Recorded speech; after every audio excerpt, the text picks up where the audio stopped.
ഒരു ഇടതുപക്ഷ പ്രവർത്തകനെ സംബന്ധിച്ചിടത്തോളം ഈ വീഡിയോ വളരെ നിരാശാജനകമായിരിക്കും. ജനങ്ങളുടെ പ്രശ്നങ്ങൾ ചർച്ച ചെയ്യേണ്ട ചർച്ചാവേദികൾ വെറും രാഷ്ട്രീയ പ്രകോപനങ്ങൾക്കും അടിസ്ഥാനരഹിതമായ ആരോപണങ്ങൾക്കും മാത്രമായി ഉപയോഗപ്പെടുന്നത് കാണുമ്പോൾ തീർച്ചയായും വിഷമം തോന്നും. ആശയപരമായ സംവാദങ്ങൾക്ക് പകരം ബഹളം വെച്ച് കാര്യങ്ങൾ നേടിയെടുക്കാൻ ശ്രമിക്കുന്ന വലതുപക്ഷ രാഷ്ട്രീയത്തിൻ്റെ മുഖമാണ് ഈ വീഡിയോയിൽ കാണാൻ സാധിക്കുന്നത്. പക്ഷേ ഈ വീഡിയോയെ ഞാൻ പോസിറ്റീവായിട്ടാണ് കാണുന്നത്.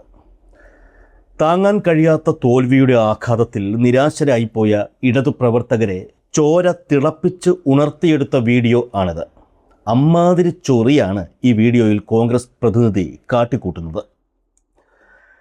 കേരളത്തിലെ രാഷ്ട്രീയ സംവാദങ്ങളുടെ ഇന്നത്തെ അവസ്ഥയെക്കുറിച്ച് നമ്മൾ എപ്പോഴെങ്കിലും ചിന്തിച്ചിട്ടുണ്ടോ? ടെലിവിഷൻ ചാനലുകളിലെ പ്രൈം ടൈം ചർച്ചകൾ ഇന്ന് ജനകീയ വിഷയങ്ങൾ സംസാരിക്കാനുള്ള വേദിയാണോ, അതോ വെറും അടിസ്ഥാനരഹിതമായ ആരോപണങ്ങളും വ്യക്തിഹത്യകളും നിറഞ്ഞ ബഹളങ്ങൾ മാത്രമാണോ എന്ന ചോദ്യം ഉയരുന്നത് ഇപ്പോഴാണ്. ഇക്കഴിഞ്ഞ ദിവസം റിപ്പോർട്ടർ ടിവിയിൽ നടന്ന ചർച്ചയിൽ BJPയിൽ നിന്നും കോൺഗ്രസിലേക്ക് ചേക്കേറിയ സന്ദീപ് വാര്യരും, നോട്ട് ദ പോയിന്റ്, BJPയിൽ നിന്ന് കോൺഗ്രസിലേക്ക് ചേക്കേറിയ സന്ദീപ് വാര്യർ, അത് എടുത്തു തന്നെ പറയണം. പാകിസ്ഥാനിലേക്ക് പോകാൻ ആഗ്രഹിക്കുന്ന കശ്മീരികളെ കഴുത്തിൽ ടയറിട്ട് കത്തിച്ചു കൊല്ലണമെന്ന് പറഞ്ഞ അതേ സന്ദീപ് വാര്യർ തന്നെ. ആ സന്ദീപ് വാര്യരും CPM പ്രതിനിധിയായ KS അരുൺകുമാറും തമ്മിൽ നടന്ന ചർച്ച നിങ്ങൾ കണ്ടായിരുന്നോ? അവിടെ സന്ദീപ് വാര്യർ സ്വീകരിച്ച പ്രകോപനപരമായ ശൈലിയും അതിന് അരുൺകുമാർ നൽകിയ പക്വതയാർന്ന മറുപടികളും ഇതിനകം തന്നെ സോഷ്യൽ മീഡിയയിൽ വൈറലാണ്. വസ്തുതകളുടെയും കണക്കുകളുടെയും അടിസ്ഥാനത്തിൽ കൃത്യമായി സംസാരിക്കുന്ന അരുൺകുമാറിൻ്റെ ശൈലി യാതൊരു ഇടതുപക്ഷ പ്രവർത്തകനും അഭിമാനം നൽകുന്നതാണ്. തൻ്റെ കൊടി മാറിയതുമായി ബന്ധപ്പെട്ട് അരുൺകുമാർ ഉന്നയിച്ച ചോദ്യങ്ങൾക്ക് മുന്നിൽ സന്ദീപ് വാര്യർക്ക് വ്യക്തമായ ഉത്തരം നൽകാൻ കഴിഞ്ഞില്ല എന്ന് മാത്രമല്ല, അനാവശ്യമായി ഇടപെട്ട് ബഹളമുണ്ടാക്കുകയും ചെയ്തു.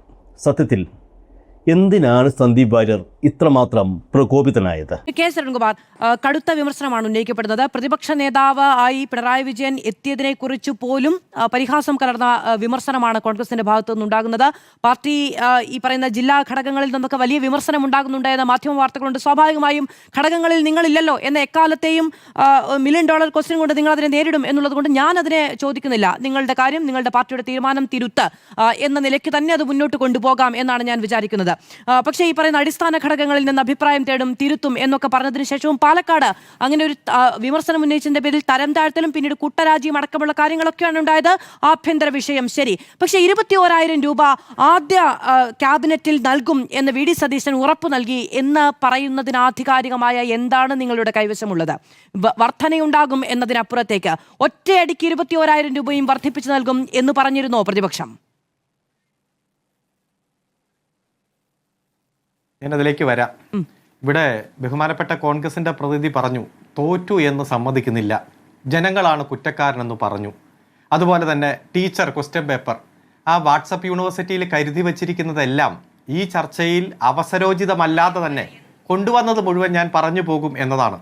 ഏതെങ്കിലും തരത്തിൽ തോറ്റിട്ടില്ല എന്നോ ഈ പറഞ്ഞ ആരോപണം എന്തെങ്കിലും ഈ ചർച്ചയുടെ ഭാഗമായിട്ട് വന്നോ? ആങ്കർ എന്ന രൂപത്തിൽ താങ്കൾ 2 ചോദ്യമാണ് കോൺഗ്രസ് പ്രതിനിധിയോടും കോൺഗ്രസ് സഹയാത്രികനോടും ചോദിച്ചത്. വന്ദേ മാതരവുമായി ബന്ധപ്പെട്ടുകൊണ്ട് കോൺഗ്രസിന്റെ പ്രഖ്യാപിത നിലപാട് 1937 പ്രമേയത്തിൽ നിന്നും മാറ്റം വന്നോ? കോൺസ്റ്റിറ്റ്യൂന്റ് അസംബ്ലിയുടെ ചർച്ചയിൽ വന്നെടുത്ത തീരുമാനത്തിൽ നിന്നും മാറ്റം വന്നോ? മറുപടി പറഞ്ഞോ അവർ? താങ്കൾ വീണ്ടും ചോദിച്ചുമില്ല. ഏത് ഇത്തരത്തിൽ രാഷ്ട്രീയപരമായി ഞങ്ങൾ ഒരഭിപ്രായം പറഞ്ഞപ്പോൾ അത് വലിയ കുറ്റം, ചരിത്രത്തിൽ ഏറ്റവും വലിയ കുറ്റമായിട്ട് നിങ്ങൾ ഞങ്ങളുടെ തലയിലേക്ക് വയ്ക്കുന്നു. കോൺഗ്രസ് പ്രതിനിധിയും കോൺഗ്രസ് സഹയാത്രികനും ആങ്കർ എന്ന രൂപത്തിൽ താങ്കൾക്ക് വീണ്ടും അതിൽ ഒരു ചോദ്യവുമില്ല. രണ്ടാമത്തെ ചോദ്യം എന്താ? ഞാൻ രണ്ടാമത് കൃത്യമായി ശ്രീ N ശ്രീകുമാറോട് ചോദിച്ചു കോൺഗ്രസിന്റെ നിലപാട് എന്താണ് എന്ന് ചോദിച്ചു. അങ്ങ് കേട്ടതാണ്. ശ്രീ N ശ്രീകുമാർ അത് ഇല്ല എന്ന് പറയില്ല എന്ന് ഞാൻ കരുതുന്നു. ഞാൻ ചോദിച്ചു, എനിക്ക് അതിനെ കുറിച്ച് നല്ല ബോധ്യമുണ്ട്. അല്ല ഇങ്ങനെയല്ലല്ലോ ചോദിക്കാറ്. ആ ചോദിച്ചാൽ ഉത്തരം കിട്ടിയില്ലെങ്കിൽ ആങ്കർ എന്ന രൂപത്തിൽ താങ്കൾ ഇങ്ങനെയല്ലല്ലോ ഇടപെടാറ്. ആ ചോദ്യം ചോദിച്ചു, ഉത്തരം ഈ പറയാതെ തെന്നി മാറി, CPM-നെ കുറെ ആക്രമിച്ചു, ഇടതുപക്ഷത്തിനെ കുറെ ആക്രമിച്ചു, താങ്കൾക്ക് സന്തോഷമായി, ഒരു ഉപചോദ്യമില്ല. പക്ഷെ CPM-ന്റെ പ്രതിനിധിയോട് താങ്കൾ ഇങ്ങനെയല്ലല്ലോ. 10ഉം 20ഉം ഉപചോദ്യം ചോദിച്ച ചോദ്യങ്ങൾ വരെ ഇവിടെ ഉണ്ടായിട്ടുണ്ടല്ലോ. ഞങ്ങൾക്കതിൽ പരാതിയൊന്നുമില്ല. ഞങ്ങൾ ഈ രാഷ്ട്രീയപരമായിട്ട് പറയേണ്ട അഭിപ്രായം പറഞ്ഞു. ഉത്തരവാദിത്തം അല്ല സന്ദീപേ, അത് കൈവശം വച്ചാൽ മതി. ഞാൻ എന്റെ സംസ്കാരത്തിനും എന്റെ രീതിക്കും അനുസരിച്ച് താങ്കൾ പല പ്രകോപനം ഉണ്ടാക്കിയിട്ടും ഞാൻ പറഞ്ഞില്ല. അത് താങ്കൾ പഠിച്ച സ്കൂളിലല്ല ഞാൻ പഠിച്ചത്. ഒറ്റ മിനിറ്റ്. താങ്കൾ പിടിച്ച കാവിക്കൊടി അങ്ങ് മങ്ങിയപ്പോ ഏത് കൊടിയായ അറിയാം, കേരളത്തിലെ ജനതയ്ക്കും അറിയാം. അതുകൊണ്ട് അല്ല, ഏത് കാടിൽ ഇരുന്നാലും താങ്കൾ പിടിച്ച കാവിക്കൊടി നിറം മാറിയെന്നൊക്കെ എല്ലാവർക്കും അറിയാം. എന്നെ കൊണ്ട് അത് പറയിപ്പിക്കണ്ട. താങ്കളുടെ പാർട്ടിയുടെ നിലപാട് പറയാൻ അധികം ഞാൻ കൃത്യമായിട്ട് പറയുക. അതുകൊണ്ട് CPM-നെ സംബന്ധിച്ചിടത്തോളം നിങ്ങൾ വരട്ടാനും ഒരു തെരഞ്ഞെടുപ്പ് റിസൾട്ട് വന്നതോടുകൂടി എല്ലാം അങ്ങ് പോയി എന്ന് പറഞ്ഞ് മുദ്ര കുത്തുവാണെങ്കിൽ അങ്ങ് മുദ്ര കുത്തിക്കോ. ഇതിലും വലിയ തോൽവി ഞങ്ങൾ തോറ്റിട്ടുണ്ട്. 1977 വർദ്ധിത വീര്യത്തോടെ ഞങ്ങൾ തിരിച്ചു വന്നിട്ടുണ്ട്. ഇനിയും ഈ 35 സീറ്റേ ഉള്ളൂ. അതുകൊണ്ട് CPM അങ്ങ് മിണ്ടാൻ പാടില്ല എന്നാണ് നിങ്ങൾ പറയുന്നെങ്കിൽ അതങ്ങ് മടക്കി 4 മടക്കി പോക്കറ്റിൽ വെച്ചോ. ഞങ്ങളുടെ രാഷ്ട്രീയം പറയും, അഭിപ്രായം പറയും, കൃത്യമായിട്ട് ഉയർന്നു വരുന്ന ഓരോ വിഷയത്തിലും അന്തസ്സോടെ നിലപാട് പറയും. ശരി, ഉപചോദ്യം ചോദിക്കാത്തതിൽ പരിഭവം പാടില്ലല്ലോ. അങ്ങ് പറയൂ, 21,000 ആദ്യ മന്ത്രിസഭയിൽ കൊടുക്കുമെന്ന് പറഞ്ഞിരുന്നോ? അല്ല, ഞാൻ പറയട്ടെ. താങ്കൾ അങ്ങ് ബുദ്ധിമുട്ടല്ലേ? ഒറ്റ മിനിറ്റ്. 3 തവണ കോൺഗ്രസ് പ്രതിനിധി പറഞ്ഞു. ഏത്? ഒന്നുമില്ലാത്ത ഖജനാവ് 6300 കോടി രൂപ ഈ ഖജനാവിലുണ്ട്. ഒന്ന് ആലോചിച്ചു നോക്ക്. ഏപ്രിൽ കുടക്കേണ്ട മുഴുവൻ ചുമതലയും നിർവഹിച്ച് പെൻഷനും അതുപോലെ കുടിശ്ശികയും മറ്റെല്ലാം കൊടുത്ത് 6300 രൂപ പൂച്ച പറ്റിക്കിടക്കുന്ന ഖജനാവെന്ന് ഇവർ വിശേഷിപ്പിക്കപ്പെടുന്ന ഖജനാവിലുണ്ട്. ഇല്ലെങ്കിൽ ഇല്ല എന്ന് പറയട്ടെ. നിങ്ങൾ ധവളപത്രം ഇറക്കുന്നതിന് 2 ലക്ഷം. അല്ല, നിങ്ങൾ ഇടപെടല്ലേ? ഞാൻ ഈ ചർച്ചയിൽ നിന്ന് പോയേക്കാം. മാന്യമായി സമയം തന്നെ. ഇത്രയും നുണയും ആക്ഷേപവും പരസ്പര വിരുദ്ധമായ കാര്യങ്ങളും കോൺഗ്രസ് പ്രതിനിധി പറയുമ്പോൾ സംഗീതം പോലെ കേട്ടിരുന്നു താങ്കൾ. ഒരക്ഷരം താങ്കൾ ഇടപെട്ടിട്ടില്ല. വീണ്ടും പറയാൻ അവസരം ചോദിച്ചപ്പോൾ 3 തവണ അവസരം കൊടുത്തു. ഒന്ന് കേൾക്കാം, അല്ലെങ്കിൽ ഞാൻ ചർച്ചയിൽ നിന്ന് പോയേക്കാം. വൈറ്റ് പേപ്പർ വരട്ടെ. ഒറ്റ മിനിറ്റ്. വൈറ്റ് പേപ്പറോ വരട്ടെ. ഞങ്ങൾ അങ്ങനെ ചെയ്യരുത്. അദ്ദേഹം അങ്ങ് സംസാരിച്ച സമയത്ത് ഇടപെട്ടിട്ടില്ല.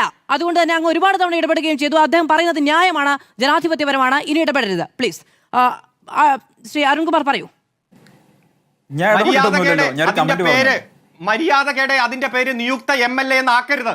ഒരു ഘട്ടത്തിൽ പോലും താങ്കൾ ഇത്ര നുണയും പരസ്പര വിരുദ്ധമായ ആക്ഷേപം പറഞ്ഞപ്പോൾ ഞാൻ ഇടപെട്ടില്ല. ഇവിടെ ധവളപത്രമോ ഏത് പത്രമോ വന്നിട്ട് 2 ലക്ഷം UDF-ന് 2 ലക്ഷം. ഒന്ന്, അവർ 35,000 കോടി രൂപയിലധികം ഒരു വർഷം പ്രീമിയം അടയ്ക്കേണ്ട ഓഫർ വരെ അവരെ കൊടുത്തിരിക്കുക. അപ്പൊ അത് ചെയ്യാൻ കഴിയില്ലെന്ന് ബോധ്യമുള്ളത് കൊണ്ട് അതിനൊരു കാരണം കണ്ടെത്തണം. ഇടതുപക്ഷം നടത്തിക്കൊണ്ടിരിക്കുന്ന ജനസേവന പ്രവർത്തനങ്ങളും ക്ഷേമ പദ്ധതികളും ഒന്ന് നിർത്തലാക്കണം. അതിന് ബുദ്ധിമുട്ടാണ്, പണമില്ല എന്ന് വരുത്തി തീർക്കണം. അതിനു വേണ്ടിയിട്ടാണ് 6300 കോടി രൂപ സംസ്ഥാന ഖജനാവിൽ കിടക്കുമ്പോൾ ഇന്നും കേരളത്തിലെ മുൻ ധനകാര്യമന്ത്രി പറഞ്ഞല്ലോ ഇത്ര കോടി രൂപയുണ്ട്. ഇല്ല എന്ന് നിഷേധിച്ചോ? പുതിയ ധനകാര്യമന്ത്രി നിഷേധിച്ചോ? മുഖ്യമന്ത്രി നിഷേധിച്ചോ? ഇപ്പോൾ കോൺഗ്രസ് പ്രതിനിധിക്ക് നിഷേധിക്കാൻ പറ്റുമോ? അപ്പോ ഇവർ പറഞ്ഞ കാര്യങ്ങൾ ചെയ്യാൻ കഴിയാത്തത് ധനകാര്യസ്ഥിതി മോശമാണ് എന്നതുകൊണ്ട് വരുത്തണം. ഇവിടെ നടന്നുകൊണ്ടിരിക്കുന്ന ക്ഷേമ പദ്ധതികൾ അത് അവസാനിപ്പിക്കാൻ, മുന്നോട്ട് കൊണ്ടുപോകാൻ കഴിയാതെ വരാൻ വേണ്ടി ഒരു കാരണം കണ്ടെത്തണം. അതിനുവേണ്ടി ധവളപത്രം ഏത് പത്രം കണ്ടെത്താൻ നോക്കുന്നു. ഇപ്പോഴും പറയുന്നു ഖജനാവിൽ നിറച്ചു പൈസയുണ്ട്, 6300 കോടി രൂപ എല്ലാ ആവശ്യങ്ങൾ കഴിഞ്ഞിട്ടുണ്ട്. എന്നിട്ടാണ് കോൺഗ്രസ് പ്രതിനിധി പറയുന്നത് നിങ്ങൾ ഭരിച്ചു മുടിച്ച. അതുകൊണ്ട് ഞങ്ങൾ ഉത്തരവാദിത്തപ്പെട്ട പ്രതിപക്ഷമായിട്ട് തുടരും. ഞങ്ങൾ ഒരു അനാവശ്യ സമരത്തിനും പോകില്ല, ഒരു കോടതിയിലും ഞങ്ങൾ പോകില്ല, ഒരു വികസന പ്രവർത്തനത്തിനും എതിരായിട്ട് ഞങ്ങൾ പോകില്ല. ഒറ്റ കാര്യം കൂടി പറഞ്ഞ് അവസാനിപ്പിക്കാം. ഇവിടെ പെട്രോൾ ഡീസൽ വില വർദ്ധിച്ചപ്പോ മുഖ്യമന്ത്രി പറഞ്ഞല്ലോ ഞാൻ പഠിക്കട്ടെ. ഇതുവരെ അങ്ങനെയാണോ പറഞ്ഞേ? സംസ്ഥാനം ടാക്സ് കുറയ്ക്കണം, ജനങ്ങൾക്ക് അതിന്റെ ഗുണം കിട്ടണമെന്ന് ഒറ്റവാചകത്തിൽ പറഞ്ഞില്ലേ? അതുപോലെയാണോ? ഗവൺമെന്റുകൾ തുടർച്ചയാണ്, വികസന പ്രവർത്തനങ്ങൾ തുടർച്ചയാണ്, ഞങ്ങൾ പഠിക്കട്ടെ പറഞ്ഞല്ലോ. അതുകൊണ്ട് എല്ലാം വരാനിരിക്കുന്നേ ഉള്ളൂ. ഞങ്ങൾ ഇതിലൊന്നും പ്രതികരിക്കാൻ പോകില്ല. രാഷ്ട്രീയ വിഷയം ഉയർന്നു വരുമ്പോൾ ഞങ്ങൾ പ്രതികരിക്കും. ഞങ്ങൾ കൃത്യമായിട്ട് ഇടപെടും. ഉത്തരവാദിത്തപ്പെട്ട പ്രതിപക്ഷമായിട്ട് തന്നെ ഞങ്ങൾ മുന്നോട്ട് പോകും. ശ്രീ അരുൺകുമാർ, ഞാൻ ചോദിച്ച ചോദ്യത്തിന് കോൺഗ്രസുകാർ മറുപടി പറഞ്ഞില്ല എന്ന് പറഞ്ഞിട്ട് അങ്ങ് പറഞ്ഞില്ലല്ലോ.